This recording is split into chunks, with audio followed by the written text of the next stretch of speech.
are you? Good. How are you? Yes, I'm doing very well. Thanks for asking. Perfect. Okay. So I'm just gonna get like straight into it. I know it's good morning for you, isn't it? Yes, yes, Uh, that's it. Yeah. Okay. It's 10 So a.m. on Monday, so I'm so in the okay. future.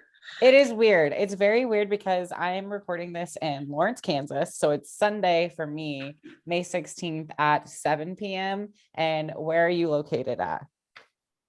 So I am in Melbourne, Australia. So yeah, it's Yeah. awesome. So coordinating this podcast was awesome, but I just appreciate you coming on. So I think we're going to just dive right into it. So tell our viewers, what is your name? How old are you? And then what do you do for a living? Yeah, of course. Yeah, thanks for having me. So, my name is Emma, and I am 26 years old, and I am a online fitness coach. So I do that full time, and of course, I am also a bikini competitor. So I compete here in Australia in IFBB Pro League, which is like our NPC. It's funny because we have the same word for the Pro League as the amateur league, but Okay. I'm in the amateur league. That's what I thought too. So you're a fellow amateur, but you're technically like in the IFBB. Like, is that okay? Yes. That's Yeah. why I was like, I think she's a pro. I don't know how it That- works. But that's Australia's version of their amateur league. of, So when did you yes. start competing? I started competing 2018. Oh my God, Oh, I, okay. I hope I don't butcher this. Yeah, 2018. So that was my first season. Yeah, I really wanted to do it for a long time. And I was like going back and forth, but then I actually moved to Australia. I'm originally from Finland. Okay. So I was living in Finland, but my partner is Australian. So when I moved to Australia, I kind of felt like it was a fresh start for me. And I'm like, okay, I can, be whoever I want and do whatever I want. And then, I dived into it and I just realized that, oh my God, this is, my life. This is everything. Yeah. Yeah. So how old were you when you first started competing? Yeah. So that was, yeah. So it was 2018. So how old was I? 20. Oh my God. I can't do the math. I'm not gonna even 20, 26 minus 3. So yeah, I was like 23, okay. 23, 24, somewhere around that. Yeah, because I Yes. started So we have similar journeys because I started mine when I was 21, I think. I can't remember, it's so long ago, but like 2017 is when I started competing too. So when yeah. you first started your prep, how did that first prep go and what show did you prep for? So I was prepping here in Australia. We have actually, funnily, we have 3 seasons. So we don't have competitions like with you guys that you can just compete whenever, but we have literally 3 shows a year. So we have the season A, and then we have like a mid-year season, and then the season B that's in the end of the year. So I did the mid-year competition. So it's called the what's that called again here? Oh my God, mid-year pro qualifier. I can't remember the name of that, but that was the one that I was prepping for, and I was doing like a regional show before that. And it was really good experience for me. Obviously, everything was new and exciting, so it was a bit more emotional and crazy because I didn't know what to expect, you know. But I had a really good experience for my first prep, and I ended up winning my show. So I won the novice category in the regional show, and then went to the open class, but of course didn't place there because it was just my first season. So yeah, but that was really good experience for me, and I just knew straight away that okay, I love this because I actually used to be a competitive dancer, or I was dancing my whole childhood and young adulthood, and I really loved that rigid lifestyle. Um, and when I stopped dancing, I kind of had like this void to fill, and then I found the gym, and then I found the bodybuilding. I'm like, oh my God, now I can express myself fully and live the lifestyle that I want. And yeah, that's this experience I had for the first ref. For the first prep, that's amazing that you were able to, place at your novice category. And like, I'm sure it kind of hooked you in wanting more. When you were on stage, was there any mistakes that you made during your first prep? Or maybe what was your feedback from that first show? Of course, yeah, just coming leaner. Like now, when I look back at those pictures, I'm like, oh my god, how did I win? But obviously, the requirements were a bit different back then as well. You know, the sport is evolving all the time. But yeah, for my feedback, it was definitely, you know, come in leaner and bring up upper body. So I've been always, you know, lower body dominant, and it's easy for me to keep the shape there. But yeah, my upper body, I really need to build that. Yeah. I think, what about your dance background? How has that helped you as a competitor? Oh, the stage for sure. I love the stage. Just that's my place, and that's also, you know, why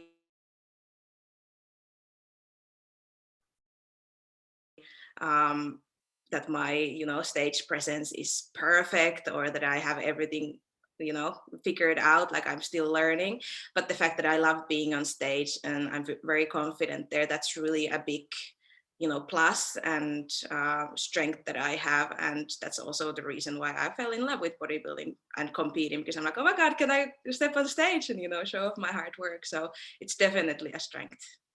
So I don't think you probably weren't scared to get on stage your first time, were you?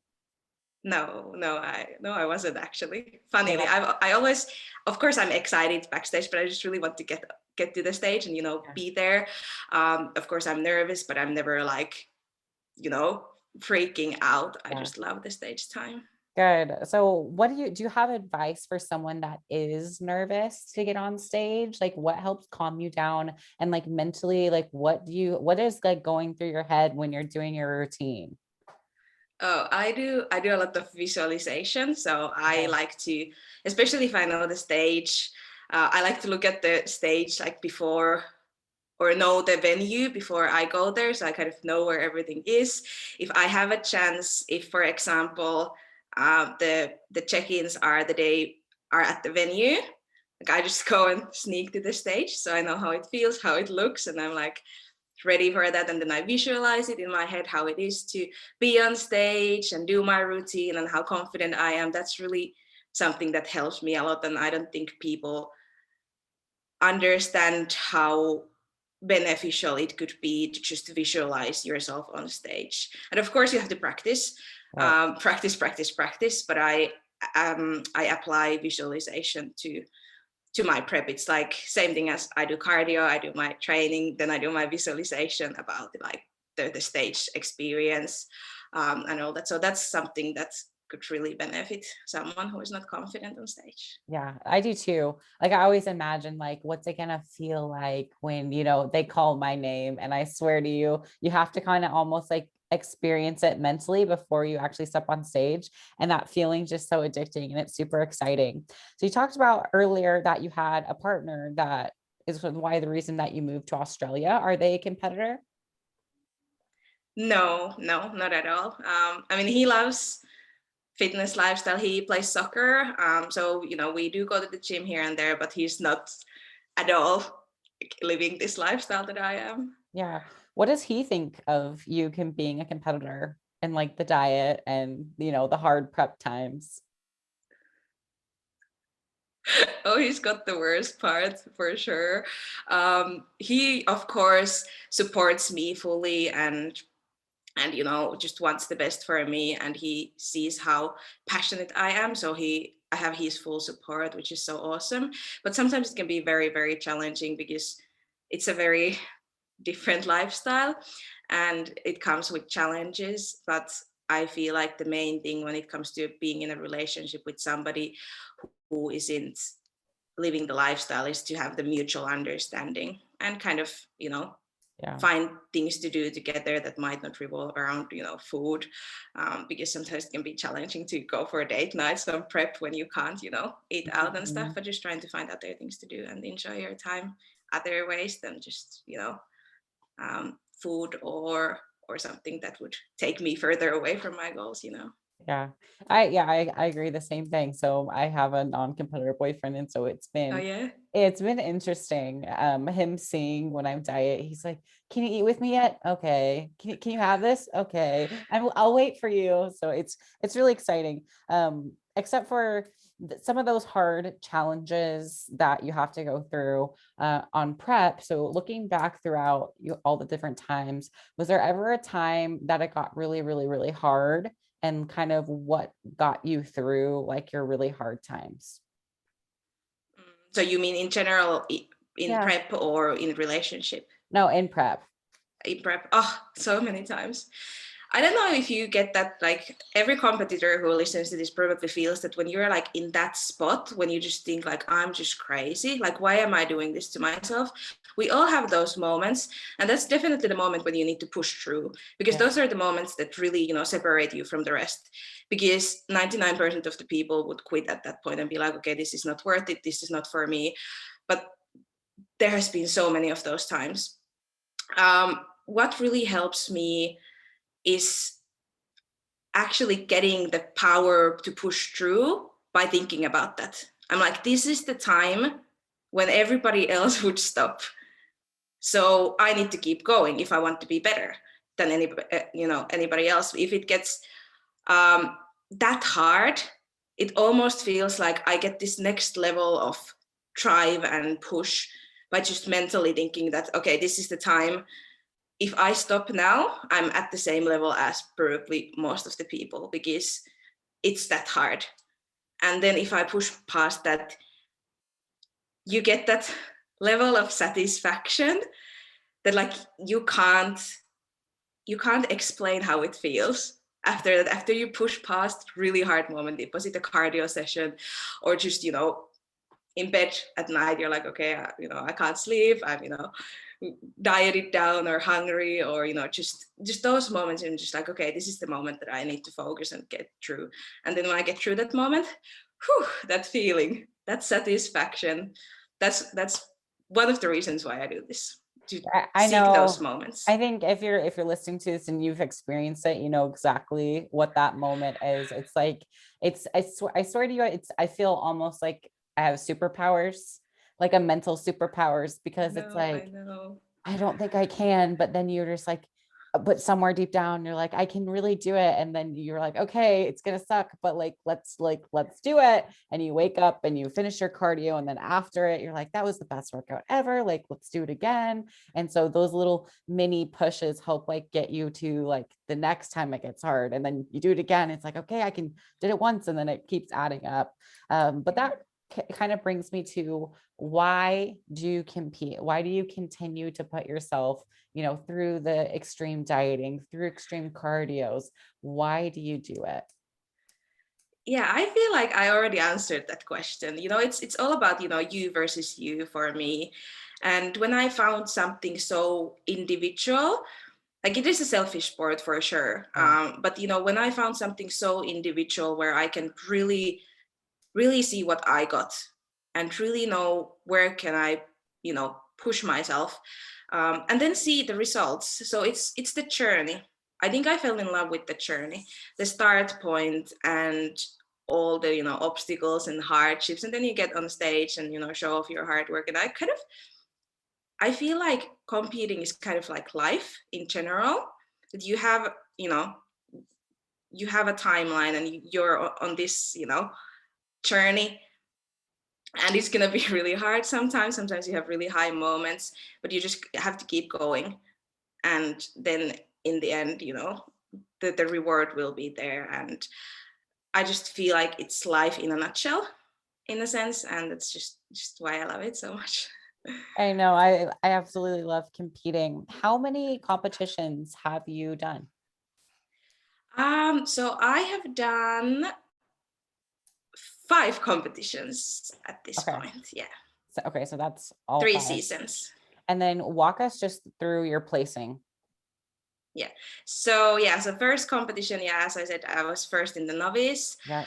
or the first season, and then the next season I was second at Arnold, so international, so Arnold Classic here in Australia.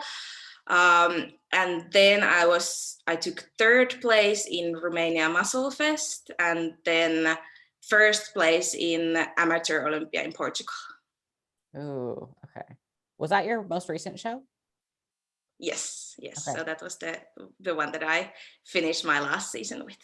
And who is your coach? So my current coach is Lauren Miller from Team Cosmic Bodies. Okay. So how do you like her as a coach, and what made you Oh, choose them? she is the best. Oh my God. Actually, there's a funny story. I was actually sponsored athlete for Team Cosmic Bodies last year. So they do like a yearly sponsored athlete search, and I was their sponsored athlete last year.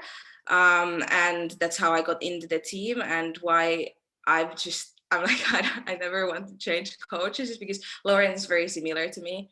It's like reflection of me, but like, 4 years later. So it just gives me so much passion and drive because we think very similarly. And having her as a coach and as a role model and the person giving me guidance is just everything.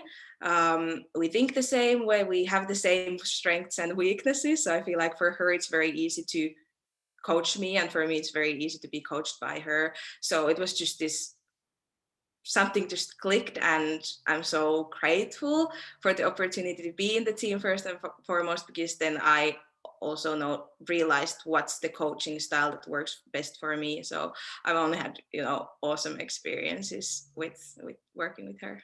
Yeah, Lauren's an amazing athlete, so I can imagine that she's an amazing coach as well. And it's I feel like because of that, you've seen a lot of success through, your own personal journey.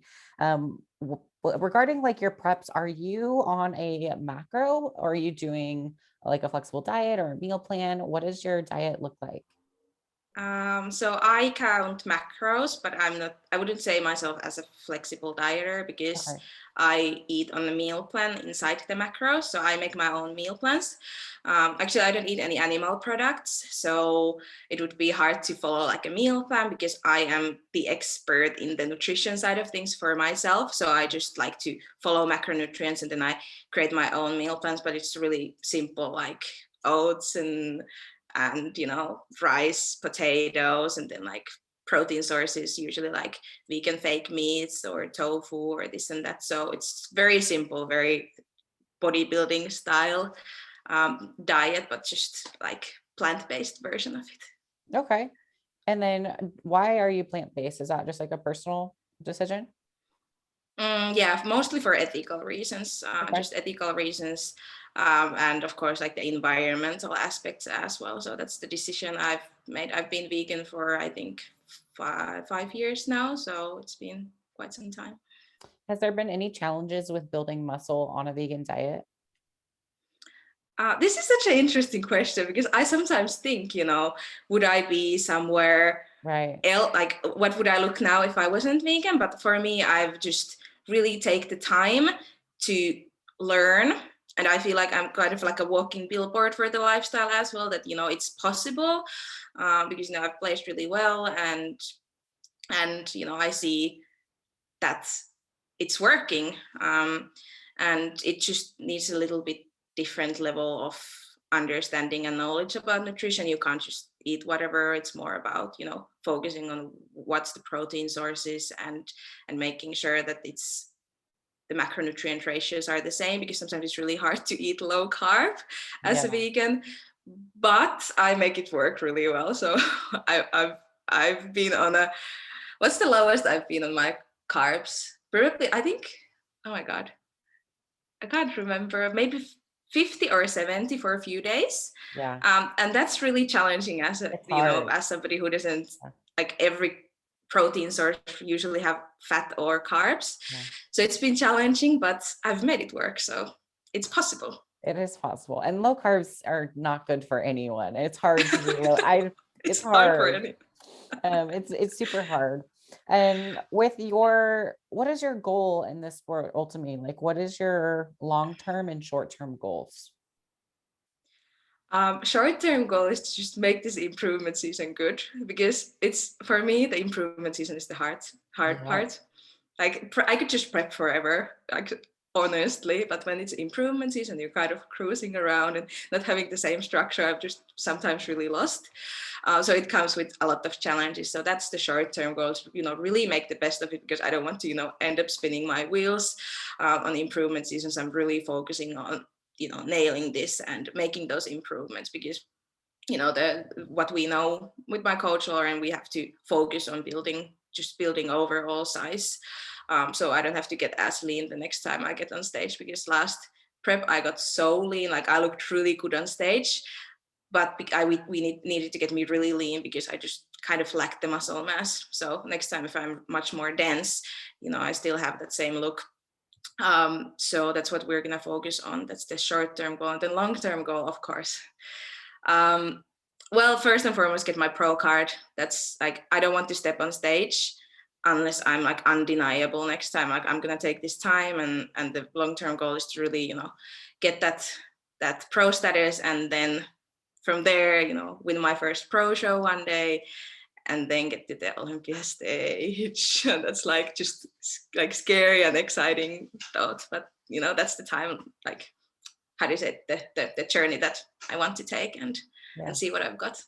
Well, I appreciate you being very brave of you to say, your long-term goals, because I think, it's a little bit scary when you say it out, saying it out loud, like you're like, oh my gosh, am I really thinking these things? Like people are going to think that I'm crazy for doing it, but because it's, it's a long commitment. You're probably don't really care how long it takes and won't stop until it happens. So I'm excited to see your journey, and it's ongoing too. That's one of the best parts about bodybuilding. But I want to kind of talk about more like your role of coaching and how you are an online coach, and kind of like some of your philosophies that you have as a coach. So what are some of your philosophies that you use in your coaching? Yeah, of course. So I really like to look at everything. So where I understand that every time there is a problem or an issue that a client is experiencing, it's not the issue.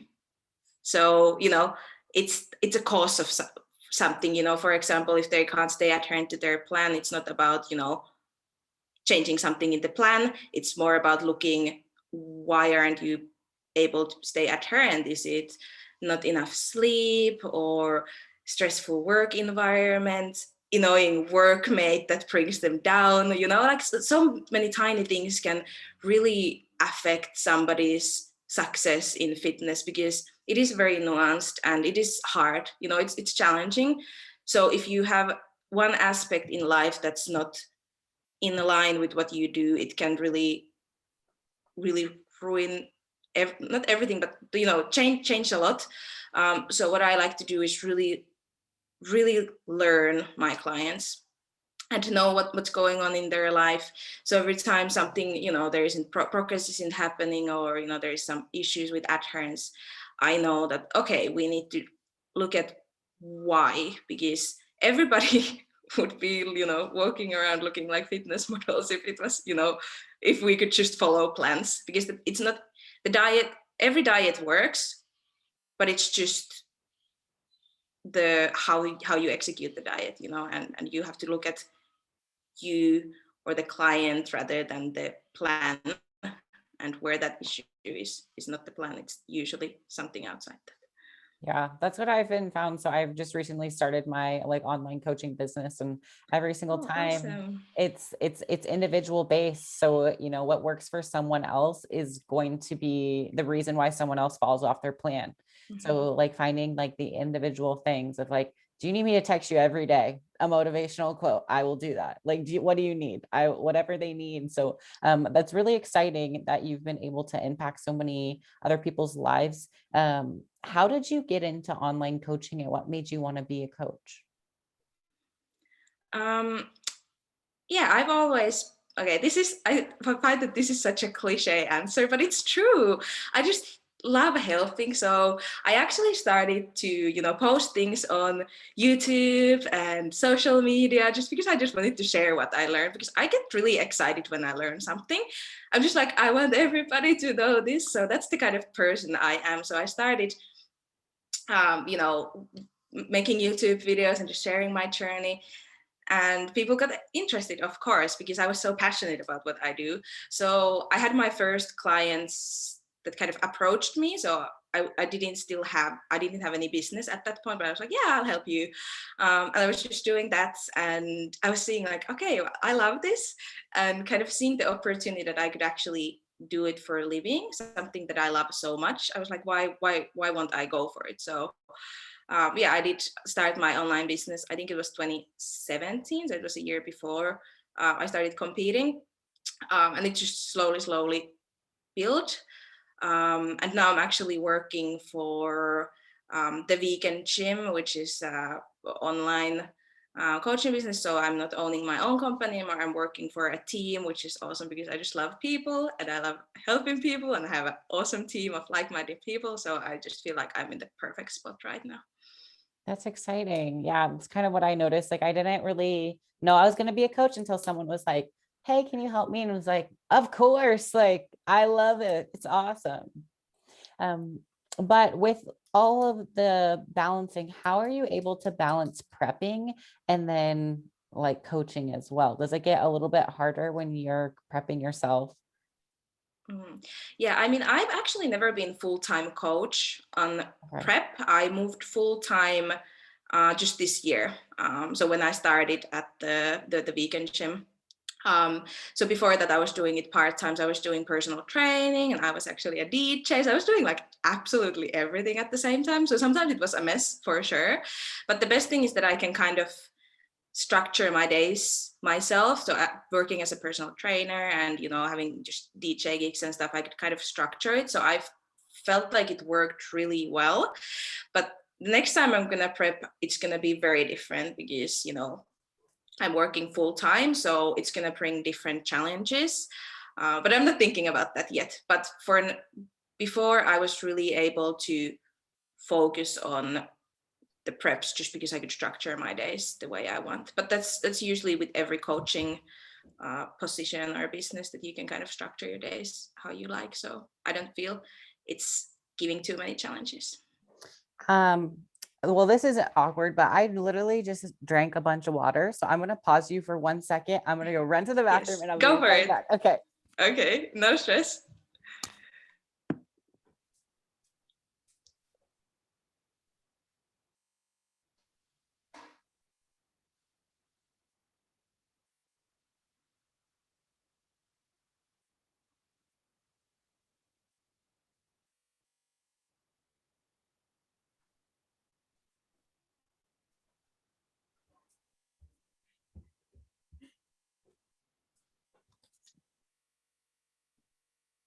Okay.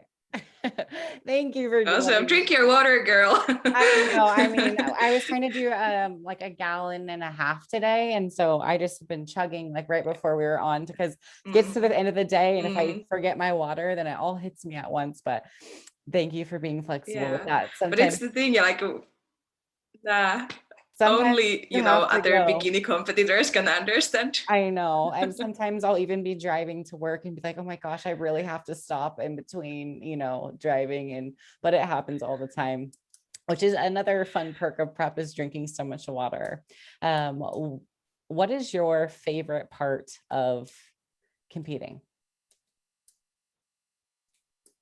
Training, training, Training? training, training. I started this because I love training, and I love the mindset that you go and push yourself at the gym and just see what you've got every time. And that's why I started, and that's where it always circles back to. It's just the training, the pure going to the gym and just having that mindset of I can't do anymore, but then you just push through and feel like a champ after. So yeah, definitely training. What does your current training look like right now? So yeah, building phase. I actually only train 4 times a week, or only, I Really? don't know if it's like, yeah. So I feel like for a lot of people, it feels like, oh, that's not a lot, but I actually can't train anymore. Otherwise I don't recover. My training kind of suffers. I just can't recover properly, but that's just probably due to my training intensity.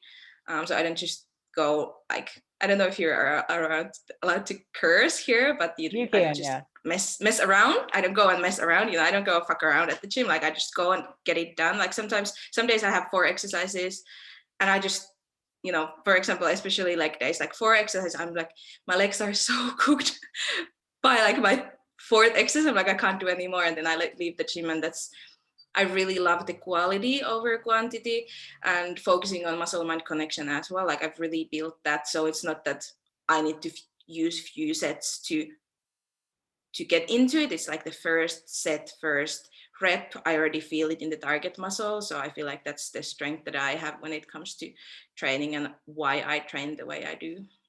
Yeah, I think I'm almost at that point because this is my prep that I'm currently in. It's been the hardest prep because I haven't been able to recover because I've just been pushing.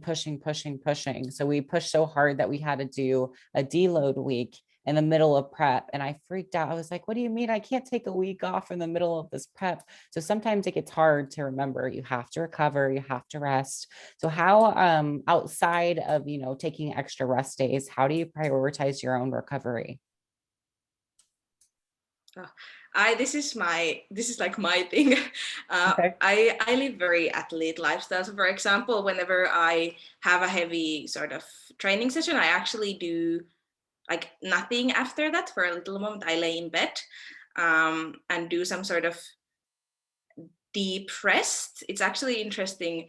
I'm very sciencey girl, so I've learned that whenever you do deep rest, some sort of deep state of rest, if it's not a nap but something super restful like meditation or just deep rest throughout the day, you're actually, you can learn much better and recover much better by just taking those breaks throughout the day. Because I know it's so hard because we have that mindset that more is more, Yeah. but I've been really trying to like hone in on that recovery stuff and rest stuff. So I love doing that after a really hard training session, when they're like your body is just aching and you're, hard to lift your arms up, and just that feeling, I just lay and I rest. That's what I love to do. And of course prioritize sleep, like try to get as much sleep as possible. Like I never sleep less to get more done, because I know there's a correlation between when I'm tired, I'm not going to be as productive. Yeah. So those are definitely the 2 main things for recovery for me, just the sleep, and then just taking pauses and rest periods throughout the day to really help that. I like that because I've never thought, because in part of my, I have to get more steps, I have to do more. But I think taking that time for yourself just to like mentally like just be still and just let your body just like, okay, we worked really hard, we deserve to just lay here for a second and just be. I like that. That's something different that I might be incorporating into my routine this week, and I'll see what happens. But as far Oh my as God, you're gonna see the difference. I think so. That's it's been more this, I think prep, it's it's a mindset thing more than physical, 100%. And some of those things that I do for like motivation, I'm curious if you do anything to motivate yourself, or if you have like certain songs you listen to, or how do you motivate yourself besides just getting excited to train?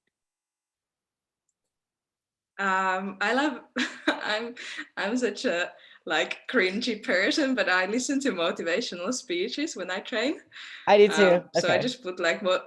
Yeah, okay, perfect. Okay, I'm not alone. Some people, when I introduced this idea to people, they're like, like that's cringe, and then they do it themselves. I'm like, oh my God, I just get few more reps in with every exercise just due to that, and I love doing that. So that's a very great way to motivate myself. I love that, and um, I feel like I also think a lot where I could be whenever I don't feel motivated. It's like, does this decision take me further away from my goals or closer to my goals? That's usually like the internal dialogue that I have when I have a really challenging moment when I'm not really motivated. That's truly like, oh my God, like next gear. Yeah, so I started doing that. So I have a couple of different strategies. I listen to a few different motivational like podcasts, and it's like clipped together of motivational speeches, or I'll just search YouTube videos of like motivational whatever and just watch something that's Mhm. like really inspiring, and just hearing someone Mhm. else like on the other side, like they push and they overcome this obstacle, and knowing that someone else did it motivates me. So I love listening to like Mhm. podcasts and people share their story. But I kind of want to talk about like when you first decided to become a bodybuilder, how did your friends and family react to that decision? This is such a loaded question because it's so hard. Nobody understands this lifestyle. Right. Nobody. I don't think anybody around me understands what I do, but they still support me and respect what I do. Like for example, this last season when I was competing in Europe during the whole pandemic to compete. So my family was still watching the live streams and like laughing at the big bodybuilding guys because they just can't understand. But they were still there, like sitting there watching something they don't even understand just to support me. So it means everything to me because I know that not a lot of people can ever understand this lifestyle. So yeah, I don't think you need to understand. I think when you love someone, you can just support them and respect their decision. So I feel like my family, friends have been very supporting. I've never had any backlash in my like inner circle about what I do. Everybody just supports me, which Yeah, is priceless and very important. that's exciting. If you, let's say, if you go back and suddenly like you never found bodybuilding, what do you think you would be doing instead? Oh, I would be probably getting my like PhD in neuroscience. That's my other passion. So that was actually what I was doing before I kind of found fitness and fell in love. So yeah, I would probably be still in uni. Oh, wow. That's completely different. So what is your background for as far as education? So yeah, I have a degree in human physiology and neuroscience, Okay. and then I minored in nutrition. Okay. All right. Well, I didn't know that. That's awesome. Um, it's very different. I didn't expect that. That's cool. What else do you do for fun?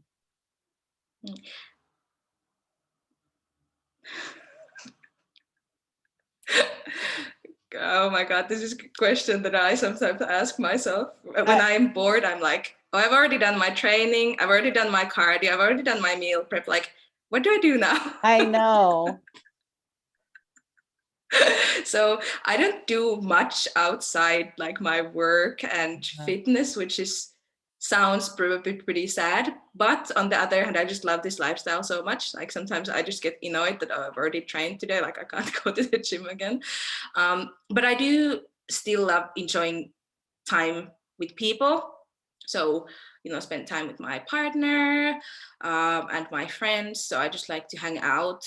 And we usually do like we go and play like arcade games with my partner and do just fun stuff. So we like to be, do just fun things together. Same thing with my friends. I actually love music festivals. I love music because I'm a DJ, so I do enjoy live music and live events and just listening to good music. So that's one thing kind of outside fitness that I do. I know that sometimes I feel kind of like a loser. I'm like, if I'm not at the gym or the grocery store, I don't know what else there is outside of those two things. But I wanted to talk about being a DJ because that's pretty cool. How do you get into being a DJ, and how do you learn how to do it? Oh, this is such a funny story. So I've always just loved music. So it's just been my passion. And whenever I, got into like the dance music and electronic dance music, I realized that I could actually make music myself or be an artist.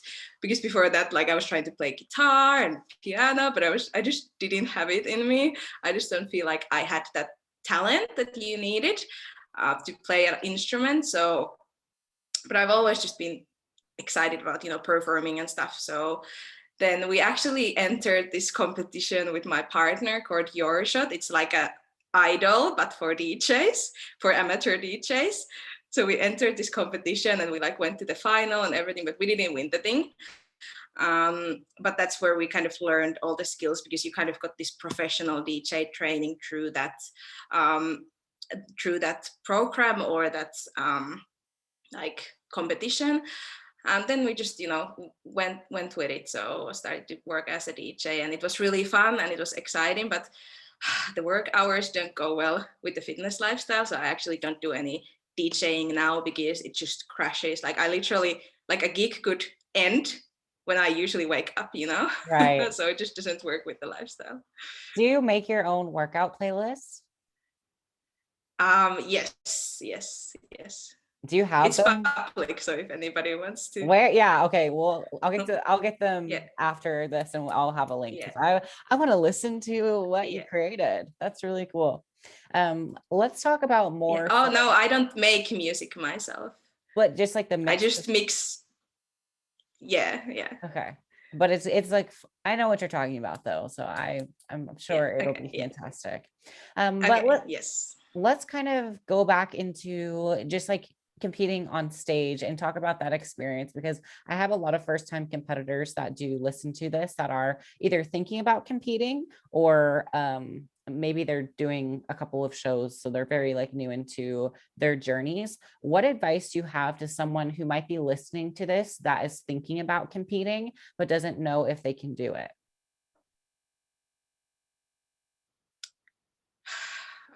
This is such a challenging question, because for me it's just do it, Yeah. just take the messy action, because it's never gonna be comfortable.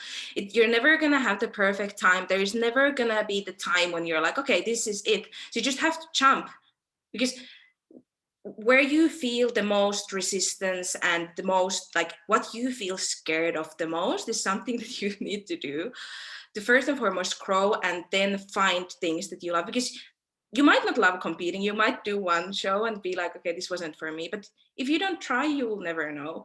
So by just trying things out, you will find what you love. You might have to try 10 different things, and then the 11th one could be your life's purpose, but you'll never ever know if you just don't try.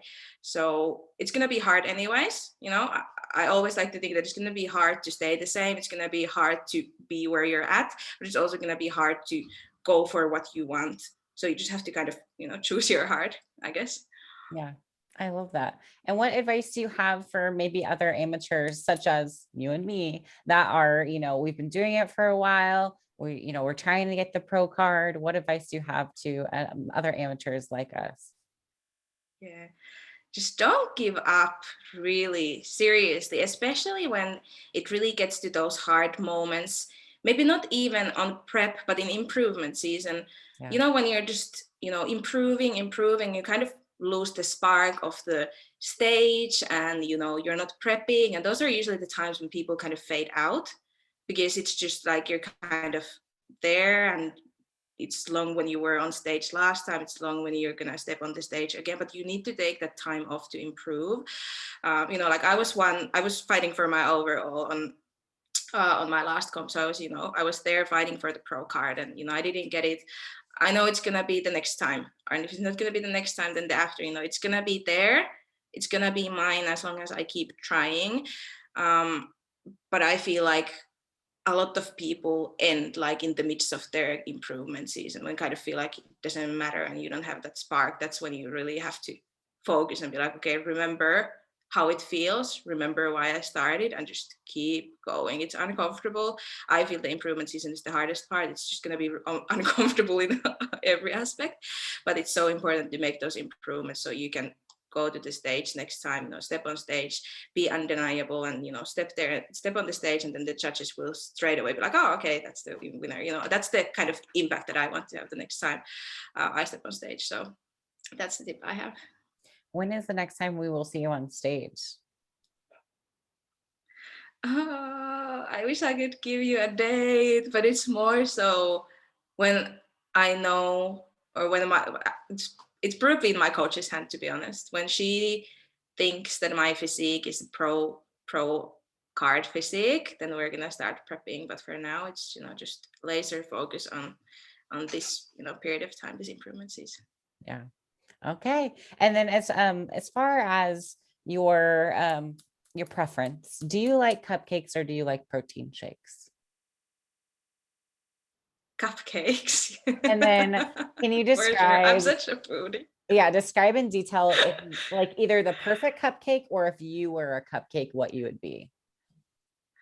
Oh my God. I think they're the same. Okay, okay. um, okay. So actually, this is funny. I would be like an apple cinnamon one, Really? like sweet, but still has like a kick. Uh-huh. And then it would have like the buttercream Yeah. on top, um, that has like a little bit of sparkles, because yeah, just that little sparkle, and that's that like wow effect. But Uh-huh. the flavor would be really different of what you expect a cupcake to be, but Yeah. it's still sweet, but has the spice and kick. I love that. That's a very unique answer. It's very atypical, which is awesome too. I do have some questions for you too. As far as like competing, how do you deal with that improvement season weight gain? How do you mentally body image issues? Like, what are you telling yourself? Like, how do you get through, the increased weight gain? No, I don't think it's easy for anyone. I can say that I have quite a bad body image. Like I can say transparently and be very open about it. And it's really hard for me. Like I don't know if it's that hard for everyone, but it's really challenging for me. Like I just wear extra large t-shirts currently. I'm just not comfortable like working out on a sports bra and like leggings. It's just not the thing right now, but it's fine. And I know that it's about the mindset, like I can just shift it and rock this body and be confident. But for me, it's more, I want to feel confident in me, and in my training, for example, like I actually got comments like, oh, your body looks so good, like why are you hiding it? But it's like, it's not about anybody else. I'm not hiding my body at the gym so nobody can see. Like I don't care about what others really think. I just want to feel confident in my own skin. So if I go to the gym and I don't feel comfortable in like my clothing, I don't feel like it takes away from my training. So for me, it's just, I know this is not the answer a lot of people want. I'm not all about like the body positivity. Like I would want to do that because I'm working on that myself, but it's really hard. So I just cope with it the way that I can. So just wearing comfortable loose clothes, and just focus on the training. Or just shift away from any physique, like analyzing, and just focus on the training. So just avoid mirrors and just do my thing, because I know that my my brain is conditioned to analyze my physique, because that's what I Yeah. do all day every day on prep. So just to shift away from that, just totally forget that, just be like, okay, where would I like, where would I feel comfortable with, and focus on the training. Just getting to the gym day in and out, no skipping gym, just doing the essential that you need to get done, and so that you can make those improvements Yeah. that are needed. And I feel like your body has to be in a comfortable spot to make improvements. If you're fighting all the time against the weight gain and just try to stay lean, like you're just not probably gonna see the improvements you need. Yeah, I mean, I appreciate you being really like raw and vulnerable about like how you actually are feeling your improvement season, because it's something that a lot of competitors maybe aren't going to be as transparent. It's something that I sort of struggled with because, like you continuously see, I see another vein or another line or a good pump. I'm leaner, the scale's going down, I'm shredded, ab check, ab check. Normal people don't look at their abs every day, to see how small they're looking that day. So that was really an adjustment for me going into this last improvement season off of prep, of like being like, what is happening? What, like, you are working just as hard, if not harder, but then your body is completely going a different way than you're used to, which is something that like mentally you do have to, wear the baggy clothes, just train hard and know that you're putting in the work, and eventually you will get back to even better physique. It's just now it's that uncomfortable time. And I feel like a lot of prep is actually just uncomfortable. I'm uncomfortable too lean. I'm uncomfortable when I'm tired and I'm hungry, but I'm uncomfortable in my improvement season too. There's very few days that I feel comfortable. Like when do you feel comfortable on your prep personally? Like when's the best time that you feel awesome? Yeah, just probably that, that finishing a cardio session or, finishing a training session. Like it's those small incremental, like 2 seconds. Yeah, you you you know, look you look it's, past a mirror and you go, hey, my butt looks nice today. And then yeah. that was And then you it. continue life. And yeah, and you're like, wow, maybe 2 weeks go by, you're like, oh, okay, oh nice. Like that's it. And you're like, okay, wake up one day, I feel pretty good today. And then the rest of it is like, I'm It's just uncomfortable. grind. Yeah. So it's something that you do have to get used to because you have to get a physique you've never had, you have to push yourself to a place you've never gone. So whether that's in your improvement season or that's during your prep, it's going to suck either way, but like it'll all, pay off eventually. And so like knowing that drive is there, I think that's like what I'm addicted to personally, is like that perseverance of like, oh yeah, like I worked hard and then this physique happened because of this day and this day I trained and trained and trained and trained and trained and trained and trained because it all adds up in the end. Yeah. What were you Yeah, gonna I say? feel like yeah, I feel like prep is very instant gratification. You see Yeah, changes every day, you get that instant gratification, but improvements isn't, there is none. Like it's, you have to do the work now to get that long term, like yeah, long term satisfaction, because it's gonna be one day in the future. I'm gonna remember this moment when I'm holding my pro card up on stage. Like then I'm like, oh, I knew why I went through what I'm going through right now. mhm. I think about that a lot. I think about that there's not going to be this moment where like your pro card is earned. Like it's not going to be on Mm-hmm. you, the show day of the day that you, let's say, go pro. On that day you didn't just overnight show up shredded. It wasn't like, oh yeah, I drank a gallon of water and suddenly I'm ready to be a pro. It was like years and years and years of little decisions. Like I decided, to push an extra minute here and an extra minute here. And I went up a rep here. And then, I didn't eat the cupcake. I had my protein and shake instead. Like all of those increments like add up. And I think a lot of people that aren't in the sport don't see how we've seen like I feel like bodybuilding teaches you to not think about how decisions feel in the moment, but more so like, how does this decision affect me like in 5 years, or like, is it going to get me to my goal when I want to? So I think that's one of the biggest mental switches is when you get on stage. I swear to you, it's like a reality check reflection of your entire prep. On stage, if there's any regrets, any reps that you remember clearly, any days that you skip the gym, when you're on stage, and that's when it's like all hitting you and you're like, now I know what I need to do next time. And it's like once that adrenaline of stage goes away, you like instantly know, I have to push harder here. I can never, like you can't slip up, because there's going to be girls out there that are beating you every day. So I don't know if you feel that vibe, but that's kind of Yeah. what I imagine. Like when I train, I'm like, I have to be the hardest worker here. Like I have to leave the Mm. gym, I have to look around and be like, I am going to beat everyone here today. Is like, I don't mentally, that's where I need to go. I don't say it out loud, but I'm like, Mm. I want to make sure like I'm the hardest worker in the gym, and that I know like when I go to sleep at night, like I did everything possible that I could have to like be this pro in my head, because it doesn't happen overnight. Like it's happening now, if that makes sense. Mm-hmm. Mm-hmm. Yeah, like Yeah, I feel that so much. okay.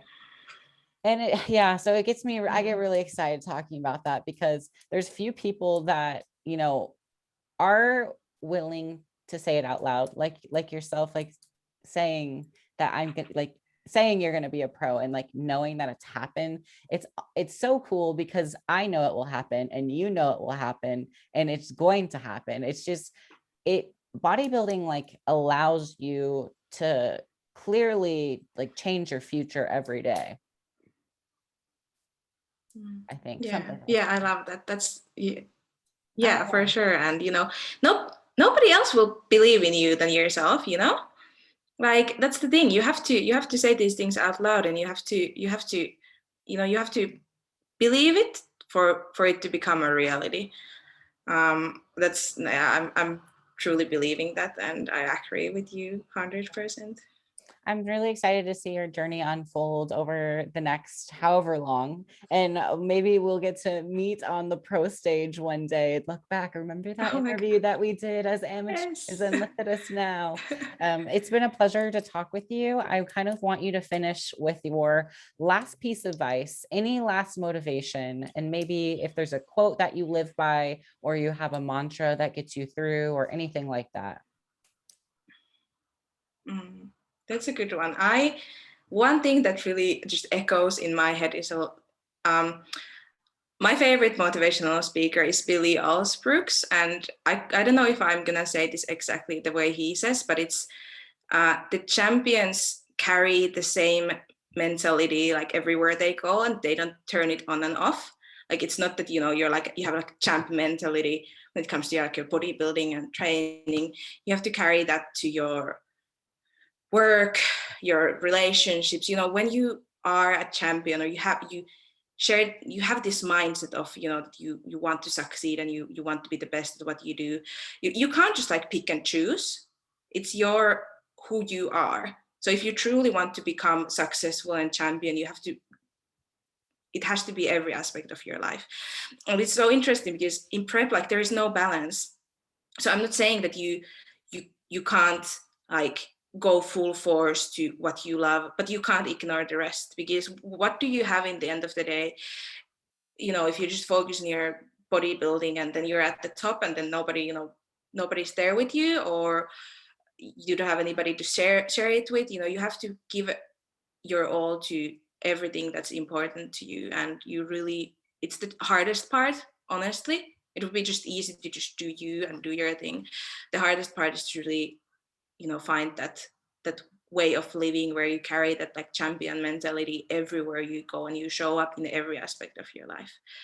And when you show up as the best version of yourself in every day, every way, every decision, then you become that person, and then you are the champion. If you consistently make those decisions of like, what would the highest self or the best version of me do at this moment, and you don't really have to worry about the rest of your life. You just have this one moment, that one decision, what you have right now, and then you can make that decision. It's really easy if you just think of that one moment. You're like, okay, I have one moment now. What do I do? Do I want to act as the best version of me, or something that I don't really want to be? And it gets really easy when you just go moment by moment, and then you look back and you're like, oh my God, I created this life for myself. Yeah, I think that's a perfect place to end. You're giving me chills, girl. I'm excited. I'm motivated now. I need to go to the gym again. I still have my leg session today, so I'm pumped for that. And I think that'll be mine tomorrow morning. So I'll sleep and then mine will be tomorrow. Awesome. Yes. Mondays are for leg days. Every day is leg day, pretty much, or shoulders, whatever, take your pick. But so Exactly. where can people find you on social media if they are interested in working with you? Yes, so you can find me on Instagram. I do have a YouTube channel, but it's kind of like I'm not posting at the moment videos. I always post my preps, but now I'm really busy with work. So you can find me on Instagram, and that's my name. So that's at Emma Seiteri, which is EMMA. So my first name Emma, and then my last name, which is so hard, Seiteri. So it's SEITERI. And you can find there a link to the vegan gym if you want to work with me. You can find the page there, and you can apply or inquire through the vegan gym. Okay, well, I'm excited. So our listeners, thank you guys for listening, and we will have this video up. So I'll post it for next Wednesday, and I'll put it on my YouTube channel and on my iTunes and Spotify. And yeah, I'll let you know when it's up. But thank you for coming on. I think we had an amazing conversation, and hopefully one day we can meet. I'd love to come to the Australia and see you if you're ever in Kansas. If you're ever here, let me know. Oh my God. Yeah, I would love that. And yeah, thanks so much for having me. I had so much fun, chatting with you. It just felt like, Yeah. just friends talking. So it was really, really good experience. So thanks for it. Yeah, and I'm wishing you a good luck on, your improvement season. Kick some ass in the gym, and don't let it stop you. And I'm excited to see on the next time that you're on stage too. Yes, and your prep as well. Focus, Yes. laser focus. You got this. All right. Well, it's been a pleasure. I Awesome. hope you have an amazing leg session, and we will talk soon. Yes. Thanks. Okay, talk to you, Savannah. Thanks so Bye. much.